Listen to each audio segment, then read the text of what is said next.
Je continue mon voyage vers le résultat net en passant par les différents soldes intermédiaires de gestion. Il y en a globalement 9 soldes intermédiaires de gestion. La marge commerciale, la production de l'exercice, la valeur ajoutée, l'excédent brut d'exploitation, résultat d'exploitation, résultat financier, résultat courant avant impôt, résultat exceptionnel et au final résultat net.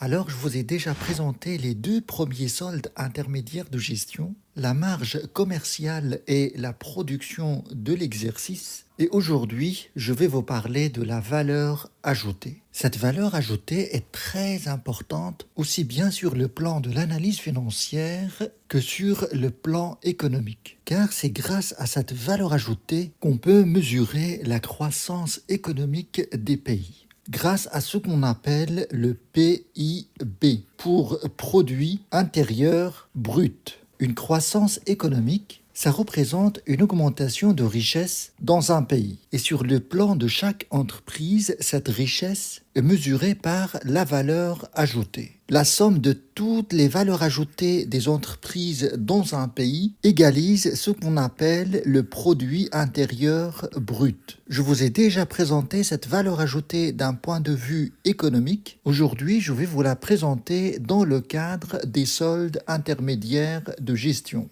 Et pour cela, on va regarder de près cette relation qu'il y a entre ces 4 éléments. Bien, dans le cadre des soldes intermédiaires de gestion, la valeur ajoutée n'est rien d'autre que la somme de la marge commerciale et de la production de l'exercice moins les consommations intermédiaires. Alors, je vais vous expliquer pratiquement ce que tout cela signifie. Il est toujours intéressant de voir cela d'un point de vue imagé. Pour la marge commerciale, ça concerne les activités de négoce, c'est-à-dire l'achat-vente des marchandises en l'état sans aucune transformation. Alors que dans la production de l'exercice, on parle plutôt d'une activité industrielle où il y a un processus de transformation des matières premières en produits finis. Si on réfléchit bien, on va voir que ces 2 soldes intermédiaires de gestion poursuivent la même logique. Prenons l'exemple d'une entreprise qui fabrique des chaises et des tables. On va dire que cette entreprise combine entre une activité commerciale et une production sur place. Je vais illustrer ça avec des images. Pour produire cette chaise, par exemple, l'entreprise doit faire appel à plusieurs fournisseurs pour l'achat de tout ce qui va permettre la fabrication de cette chaise. Et on va supposer que cette entreprise achète aussi des chaises aux fournisseurs et les vend en l'état sur le marché. Dans ce cas, on peut calculer la marge commerciale en faisant simplement le prix de vente de cette chaise moins son prix d'achat. Le prix de vente moins le prix d'achat, ça donne la marge commerciale. Mais par contre, la production de l'exercice ne tient pas compte des matières premières et les fournitures utilisées dans le processus de la fabrication de cette chaise. C'est pour ça qu'on réduit ici les consommations intermédiaires pour arriver à la valeur ajoutée. En fait, on applique ici le même principe qu'avec la marge commerciale, c'est-à-dire on prend le prix de vente de cette production et on réduit le prix d'achat de tout ce qui est consommé ou transformé pour la fabriquer. En fait, c'est un peu comme si on achetait ici des chaises au lieu de matières premières. Sauf qu'ici, dans la production de l'exercice, on a aussi les chaises qui sont stockées ou immobilisées. Mais pour ces chaises aussi, on réduit le prix d'achat des matières premières ou bien ce qu'on appelle les consommations intermédiaires. Si vous avez bien capté cette logique, il est important de savoir pourquoi cette valeur ajoutée est considérée comme richesse créée par l'entreprise. Je vais garder toujours le même exemple de fabrication de meubles, mais en impliquant plusieurs entreprises. Vous avez par exemple cette première entreprise qui achète du bois brut pour y apporter des modifications et vendre tout cela à une autre entreprise. Cette autre entreprise va fabriquer avec ce bois des planches qu'elle va vendre à une autre entreprise et au final, cette dernière entreprise va fabriquer des tables pour les vendre au client final. Et ce processus de la transformation de la matière par chacune de ces entreprises illustre bien la valeur ajoutée de chacune d'elles jusqu'à la présentation du produit final au consommateur. Et l'évaluation de cette richesse créée par chaque entreprise est évaluée par la différence qu'il y a entre ce qui sort de l'entreprise et la valeur des matières ayant contribué à cette production qui provient des autres fournisseurs sur le marché. C'est ce qu'on appelle les consommations intermédiaires. Ici, je vous illustre et je vous simplifie un petit peu cette notion de création de richesse avec quelques entreprises et un seul produit sur le marché. Mais vous pouvez imaginer la structure de toute l'économie fonctionnant de la même sorte. La valeur ajoutée par cette première entreprise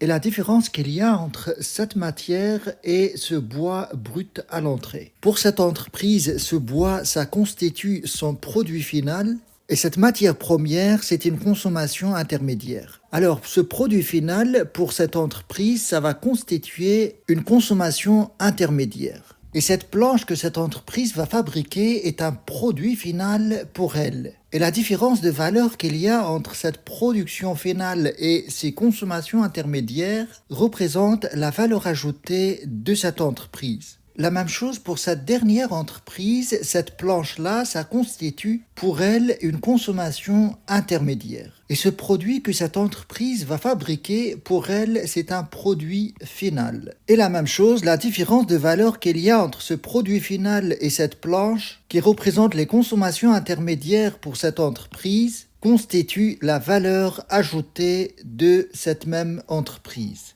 Alors la particularité de la valeur ajoutée, c'est qu'elle est propre à chaque entreprise. C'est-à-dire qu'une valeur ajoutée ne peut pas se comptabiliser doublement dans des entreprises différentes, comme c'est le cas du chiffre d'affaires par exemple. Si on prend en compte le chiffre d'affaires au lieu de valeur ajoutée pour comptabiliser la richesse créée, on va comptabiliser plusieurs fois la même valeur. Par exemple, si sa table se vend à 30 € sur le marché, cette planche à 20 €, ces morceaux de bois à 10 € et cette branche d'arbre à 5 €. Alors si dans une économie il n'y a que cela qui est vendu sur le marché, si on fait la somme du chiffre d'affaires de chaque entreprise, à savoir ce qui est vendu, on va se rendre compte qu'on comptabilise doublement les mêmes valeurs. Car dans ce prix de 30 €, il y a déjà la valeur de cette planche. Et dans le prix de ces 20 €, il y a déjà la valeur de 10 € de ces morceaux de bois. Et pareil, dans ces morceaux de bois, il y a déjà la valeur de 5 €. Donc, on ne peut pas faire la somme de tous ces chiffres d'affaires pour comptabiliser ce qui a été créé dans une économie. Alors qu'avec la valeur ajoutée, on va réduire de ces 30 € la valeur de ce bois, ce qui donnerait 10 € de valeur ajoutée créée par cette entreprise. Et pareil pour cette planche, on va réduire la valeur de ce bois qui est déjà incorporé dans cette planche. Et la différence fera 10 € également, et ça constitue la valeur ajoutée de cette entreprise. On fait pareil pour cette entreprise, 10 € moins 5 €, ça fait 5 €.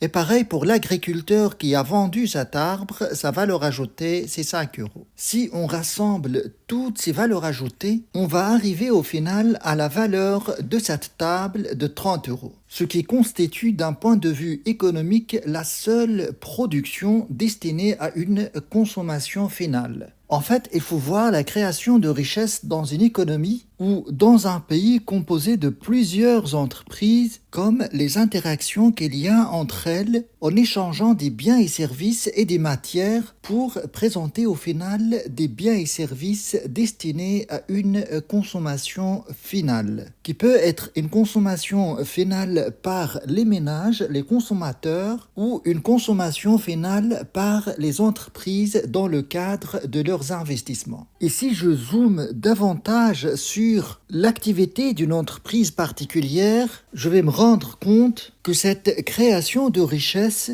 demande la mise en place de toute une structure très complexe qui nécessite l'intervention de plusieurs acteurs en économie. Et donc, par conséquent, cette richesse va être partagée avec tous ces acteurs, comme par exemple les salariés et travailleurs de l'entreprise, les prêteurs d'argent pour mettre en place toute cette installation et d'autres acteurs en économie. Une fois que cette création de richesse rémunère tous ces acteurs, ce qui restera pour l'entreprise, c'est bien ce qu'on appelle EBE, excédent brut d'exploitation. Il s'agit de la part de cette richesse qui revient à l'entreprise elle-même. C'est bien ce que je vous présenterai davantage dans la suite de ces cours.